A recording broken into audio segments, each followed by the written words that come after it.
Hey guys and girls, welcome back to another video with Thunk Tank, and I think today we're going to look at imbalance, which has to be the number one issue with the game at the moment, with Death Seekers coming out, being released in a similar fashion as Valor Gems were. Things are going to get a lot worse, but I want to take us back to what it was like before all these crazy stats were coming out, um, and maybe track the history of imbalance in this game and see where it's going. I think we all know where it's going, but we'll just talk about it anyway.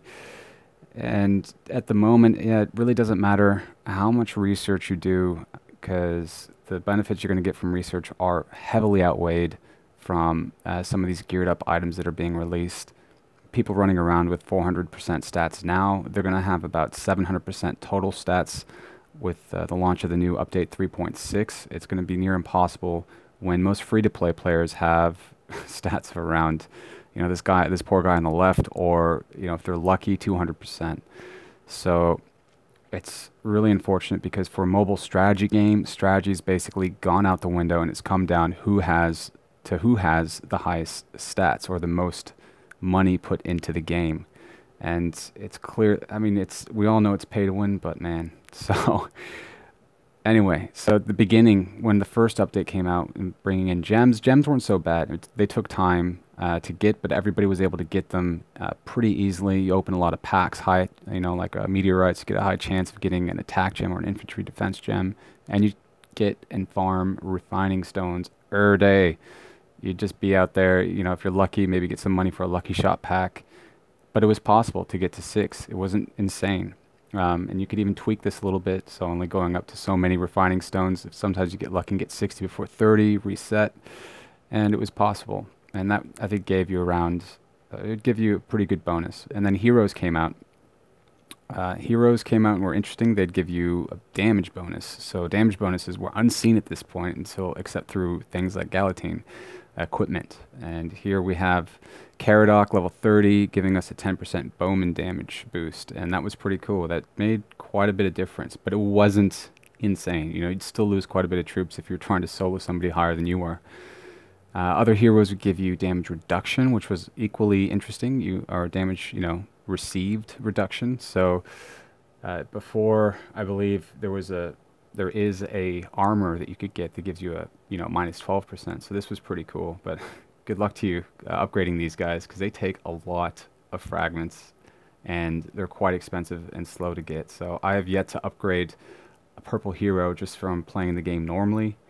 It's to anything past 2 stars, it takes forever. Now this guy's adding army damage, new heroes that were released after the old heroes, giving us bowman damage. These guys were kind of released and offered through the anniversary event, which I thought was pretty nice of Fun Plus. I really encouraged the community to get involved. But you're lucky if you get the 22%, the 3-star of this version, because it's pretty helpful. So equipment, back in the day, orange equipment was pretty cool. People had orange equipment on. You could see it. You'd be like, wow, that's pretty impressive. Everybody would lose their mind in Alliance chat, like, oh my God, orange. And, rightly so, because, besides heroes, this was the only way to get increases to bowman damage, or any kind of damage for that matter. After a while, we saw Warmongers come out, which gave a, pretty good bonus to cavalry damage. You couldn't get that otherwise, as well as army damage from some of the other pieces of equipment. So, you're starting to get a bit higher than most players, but you weren't obscenely higher. And again, you would still, take a hit. And some people were just unstoppable at this point just because of how long it took to upgrade. But boom, Valor hit and everything broke. This is, I believe, the biggest mistake that KOA made. And look at that, right off the bat, you can buy 100 of these things. And to your, basically, I don't know what you're going to do if you opened 100. You probably get way more Valor gems you can even use, but they're selling them anyway. And they were okay to get. The drop rate was all right. You'll see mine in a moment. But I believe they scale off, after a while. And as far as likelihood to drop once you open a certain number of packs, maybe they changed that on purpose because too many complaints were made. Who knows? They never tell us. But look at this. Right off the bat, you get one of these things, and they're already as strong number-wise as a level 6 gem from the old school gems. And you're not just getting one troop type, you're getting three. I mean, they're basically and they're gems on steroids. I don't know why they don't just call them troop attack gems, because Siege, who cares? But yeah, it's insane. And it was easy to max these out too if you're buying a lot of them. So that's people running around with 400% stats higher. The Prestige came out, and I think this was an attempt to kind of fix things. But you make things available to buy, everybody's going to buy it, and suddenly that gap is increasing despite how trying to make it easy to get for free to play guys. The pay to win guys have just jumped up in the matter of 2 weeks because of the dates these were released, by 400% beyond what the free to play guys have. And most of us were lucky before this to get damage up to about 40%, 50% tops.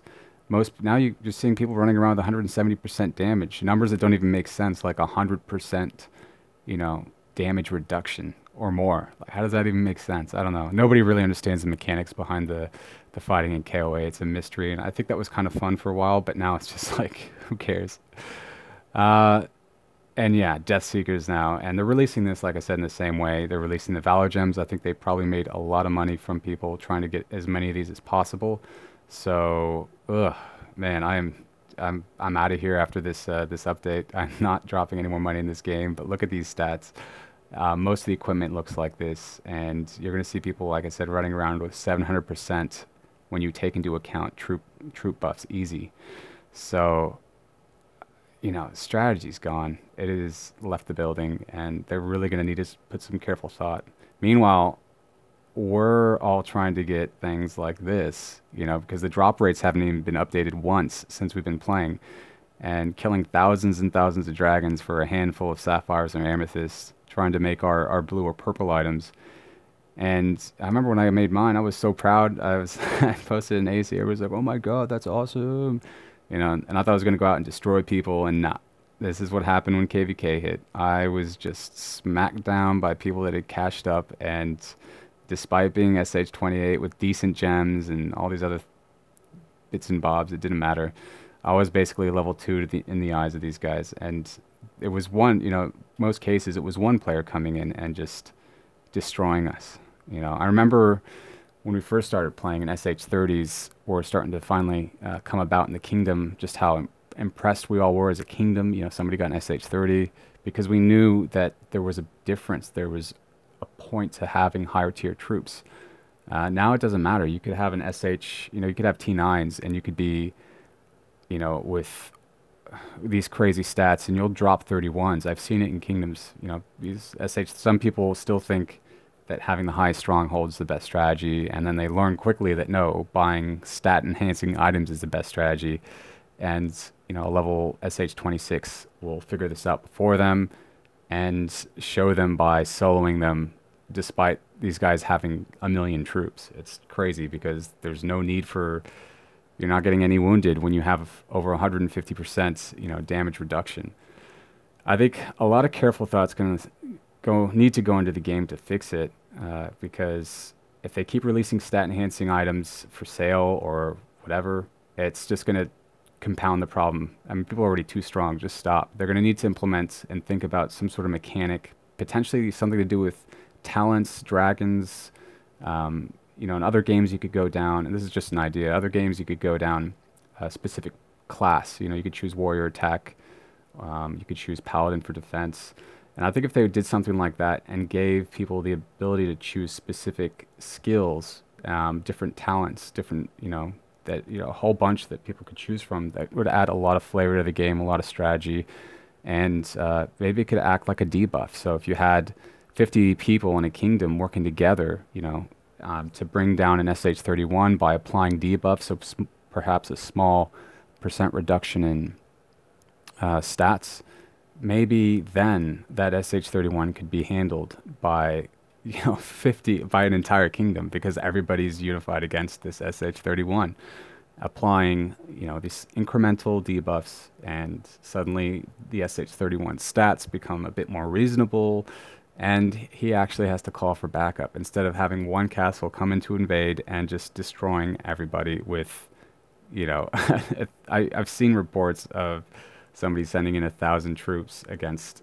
1.2 million, and not receiving any losses at all, and maybe only like a handful of wounded. Similarly to the rogue, you could also have paladins or defense players who offer some sort of radius buff, to players around them, and so this could add buffs to your defense, to your health, to your attack, and anybody in this zone around you would get these buffs, and it could stack. So this mechanic already exists. They're called Alliance Towers, Alliance Fortress. They have a zone around them that provide a buff to the castles around that building, and allows them to farm faster, whatever. So it's not something that needs to be created from scratch. It already exists.